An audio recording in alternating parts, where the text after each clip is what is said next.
Sir नमस्कार. नमस्कार साहेब. आज जुन्नरला तुम्ही छत्रपती शिवाजी महाराजांचा जो पूर्ण पुतळा आहे तपासणी निघाला.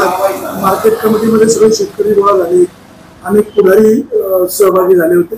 नेमका विषय काय होता आणि तुमची मागणी काय होती? सध्या आपल्या तालुक्यामध्ये बाजार समितीच्या माध्यमातून जमीन खरेदीचा जो विषय आहे त्या विषयासंदर्भात जे परवा खरेदी खत झालेला आहे त्या खरेदी खताच्या संदर्भात जमीन घेतलेली आहे. वारवाडी या ठिकाणी 10 एकर जमीन घेतल्याचे समजते. त्या संदर्भात त्या ठिकाणी सर्वपक्षीय कार्यकर्ते जमले होते. काय त्यांची मागणी काय होती?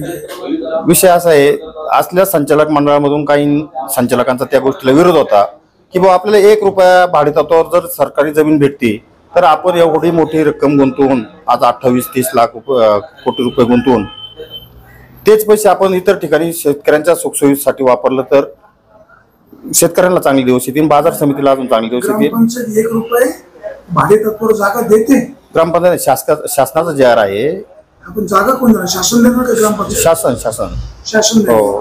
माझी शासनाने तयारी दर्शवली का असं चर्चेत त्यावेळेस आलं होतं ना. हो. आणि ही जे जागा विषय तो अलविदा, परंतु जो आता त्यांनी खरेदी खत केले ते काहीतरी चालू रेटच्या काहीतरी जास्त पैसे देऊन खरेदी खत झाल्याचं समजतंय. जास्त दराने खरेदी जास्त झाली. आता मला एक सांगा, सरकारकडे या संदर्भामध्ये तक्रार केली पाहिजे, दाद मागितली पाहिजे. नाही, ज्यावेळेस त्यांचे काही संचालक मंडळाचे प्रस्ताव आले होते जमीन खरेदी विरोधात त्यावेळेस काही संचालकांनी लेखी तक्रारी करून त्याच्यावरती खो घातला होता. समजल्या माहितीनुसार आता जे खरेदी खत केलंय ते अचानक खरेदी खत झालेले.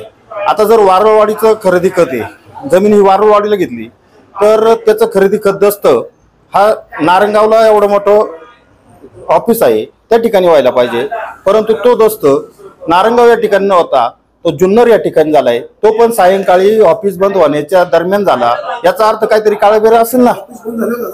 बंद होण्याच्या काही क्षण अगोदर आपण एखाद्या ठिकाणी जागा खरेदी केली तर ज्या भागामध्ये आपण जागा खरेदी करतो तिथेच त्याचं खरेदी खत झालं पाहिजे असं.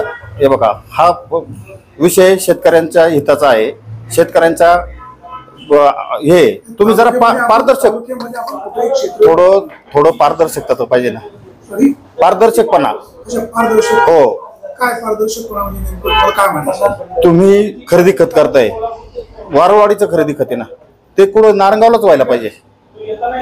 जरी तुम्ही सांगत असाल जुन्नर आहेच आहे ना. अजून काय तक्रार आहे? जास्त दराने जमीन. तुमचा शासकीय रेट काय आहे? 1.50 जास्त घेतले. हो, जास्त घेतले. मार्केट रेट जो शासकीय जो दर आहे तो 1.50-1.55 आहे काहीतरी त्या ठिकाणी. आणि तुम्ही जर 7 लाखाच्या वरून जर रेटने घेतले तर ती पण एक पारदर्शक नाहीये, पारदर्शक पण नाहीये. आता मला सांगा, आमदार आहेत, खासदार आहेत, राज्य सरकार आपलं आहे, केंद्र सरकार आहे, तो व्यवहार जर नियमबाह्य झाला असेल, चुकीचा झाला असेल तो रद्द करण्याची मागणी करतात. होणार ना. आता त्यांनी जे खरेदी खत केलंय ते अगदी 2 दिवसापूर्वी केलंय. ते काय असं गाजावाजाव करून केलेलं नाहीये.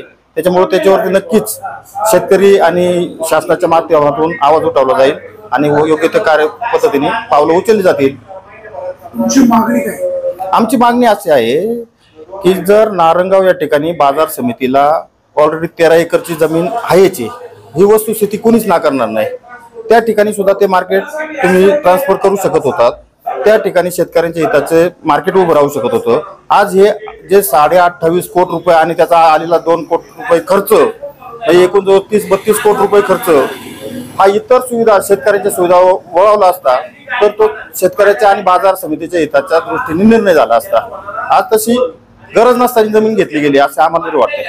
मार्केट कमिटीत जागेची गरज नाहीच त्या पद्धतीने वाटत नाही आहे ना. ही जर जमीन घेतलेली आहे 2012-13ला काहीतरी नारंगाव या ठिकाणी, तर मग त्या जमिनीचा पहिला उपयोग केला पाहिजे ना, नंतर या जमिनीचा विचार केला पाहिजे.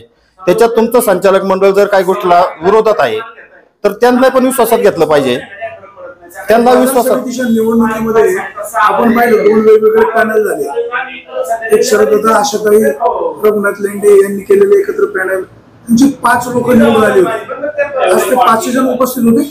4 जण होते. ऍबसेंट कोण होते? आपलं काय त्यांचं नाव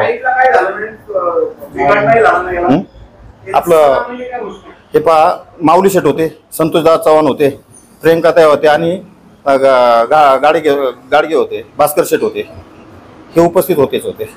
कुठले संचालक नव्हते माहित नाही, त्यांचं नाव आता आता त्यांची समस्या त्यांना आता काय मी त्यांच्यापर्यंत पोहोचलो नाही, त्यांचं काय अजून रोल आहे हे मला तर आयडिया नाही. बघूया पुढे पुढे काय होतंय. त्यांनी ऍबसेंट राहणं चूक बरोबर. तसं ज्या मतदारांनी तुम्हाला त्या ठिकाणी बसवलंय त्या मतदारांनी तुम्हाला विरोधी म्हणजे संजय काळेच्या विरोधात निवडून दिलेलं आहे. तुम्ही त्या ठिकाणी येऊन ह्या जे संचालक आहेत यांच्यासोबत राहिलंच पाहिजे, ही आपली नैतिकता सांगते. बाकी काय करताय काय ती गोष्ट अलविदा आहे, परंतु तुमची नैतिकता हे सांगते का तुम्ही त्या संचालकांसोबत राहिले पाहिजे. तुमची मागणी काय?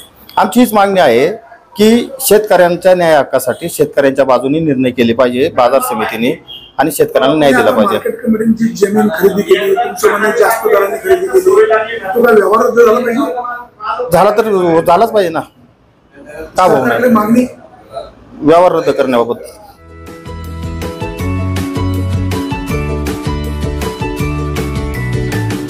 बातम्या शेतीच्या, बातम्या मातीच्या, बातम्या अन्यायाच्या, गुन्हेगारीच्या,